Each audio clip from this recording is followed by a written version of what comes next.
जळगावचा शेतकरी पुन्हा एकदा आर्थिक संकटात सापडलाय। जुलै उलटूनही पुरेसा पाऊस न झाल्याने शेतकरी संकटात सापडलाय। कापूस, मका, ज्वारी या पिकांवर मोठा परिणाम होतो।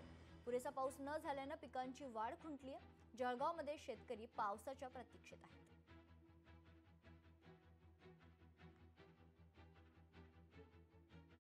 जुलै महिना संपून गेला तरी पुरेसा पाऊस न झाल्याने शेतकरी पुन्हा संकटात सापडलेला आहे। आपण आहोत जळगाव जिल्ह्यातील एका शेतामध्ये। आपण जर बघितलं तर पुरेसा पाऊस न झाल्याने शेतकऱ्यांच्या पिकांची वाढ कुठेतरी खुंटलेली पाहायला मिळत आहे।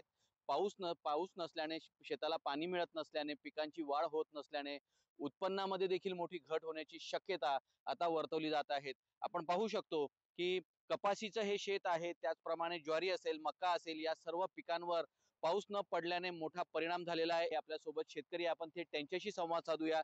दादा, काय सांगणार? जुलै महिना उलटून गेलेला आहे, पुरेसा पाऊस न झाल्याने पुन्हा तुम्ही संकटात सापडल्यासारखं चित्र आहे। आतापर्यंत कपाशी कमरे कमरे एवढी झालेली पाहिजे होती। आता याला माल नाही लागला, पाती नाही, रोगाचा प्रभाव वाढलेला आहे। कारण की वरून पाऊस नाही आहे। पाऊस नसल्यामुळे काय होते की झाडाची वाढ खुंटली गेलेली आहे। तिकडे मके आमचे सुकत चाललेले आहे। म्हणजे त्यामुळे शेतकरी पूर्ण संकटात सापडणारा आहे। आता हा 2 दिवसात 3 दिवसात जर पाऊस आला तर थोडं 25% समजा शेतकरी वाचणार आहे त्याच्यात। तर पावसाने 2 ते 3 दिवसात हजेरी नाही लावली तर शेतकरी पुन्हा हा आर्थिक संकटात सापडणार आहे। श्रावण महिन्यामध्ये कुठेतरी कपाशी ही कमरे एवढी आली पाहिजे होती आणि मका पीक असेल, त्यानंतर ज्वारी पीक असेल, यावर देखील मोठं संकट या जळगाव जिल्ह्यातील शेतकऱ्यांना आता संकटासमोर जावं लागतं आहे।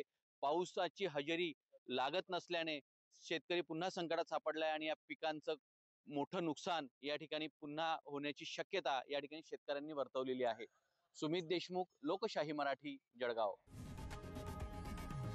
लोकशाही मराठी, ऐका, पहा, जागरूक रहा।